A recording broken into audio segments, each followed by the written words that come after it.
moo ñëw andi leen benn artiste des fois da ngay gis ko wax day jàmbat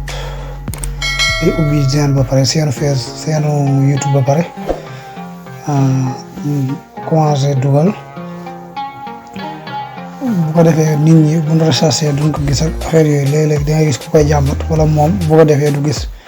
léegi ñu indi daan action boobu léegi da ngay dem Google Chrome fo nii soo demee Google Chrome léegi ci kaw barre de recherche bi kanam bi nga bind youtube.com comme ni ma ko bindee noonu soo bindee youtube.com léegi nga xaar mu ñëw léegi boo ñëwee kanam bi ni lay mel nga ñëw bés 3 points yi ngay def 3 points yi ci kaw soo cliquer 3 points yi daa koy def version de ordinateur soo ko defee version ordinateur léegi nooy def da ngay ñëw ci kaw sa profil bi fi nga koy séenee foofu ngay cliquer soo ko cliquer après léegi nga bës retour de scène boo ko cliquer après mu indi la sa scène bi vidéo yi si nekk léegi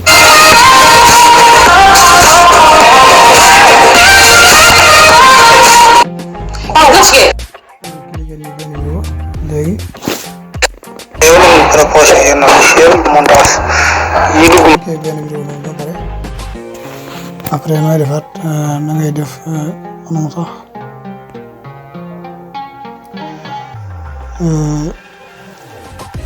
ndax bu dul daanaka bu dul machine rek doo ko mën a defar daanaka ñaari léegi da ngay ñëw bés fii ñu pour vidéo bi léegi da ngay bés fii dans la scène boo ko bësee rek commentaire def danaa ko dugal fii nii bari na ay modification léegi ñu xaar mu defal ñu saaru benn YouTube studio voilà su la indilee lii nag big bi da ngay ñëwaat fii flèche boobu am foofu flèche bee ngay seen fee boo bësee flèche bi après nga lay bësaat flèche bi xamul léegi mu andil la bii nii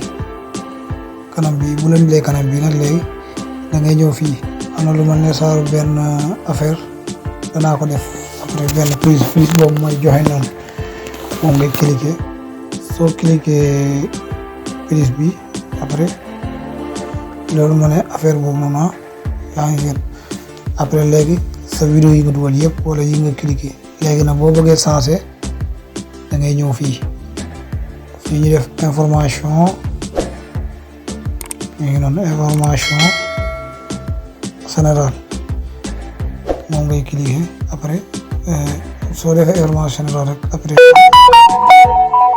soo wàccee da nga gis sa tur bi nga ñëw def ko fii nga modifier ko nga changé ko wala dara nga bëgg koo changé yooyu noonu après nga daa koy enregistrer yu demee noonu lan koy enregistrer fii tamit bu la neexee nga bind ci scène bi say numéro téléphone affaire yooyu su la neexee nga bind ko ci yooyu noonu pour ku la bëgg a contacter genre yooyu léegi loolu noonu lañ koy activer daal léegi xaaral ma jéem a xool sama benn numéro def seen bienvenue la technologique wala ma bind wala ma bàyyi noonu rek après ma xalaata ci waaw foofu noonu lañ koy enrichir est-ce que yéen a koy comprendre bu baax fi ma jaar moom bu leer rek après ma defaraat leen beneen vidéo incha allah.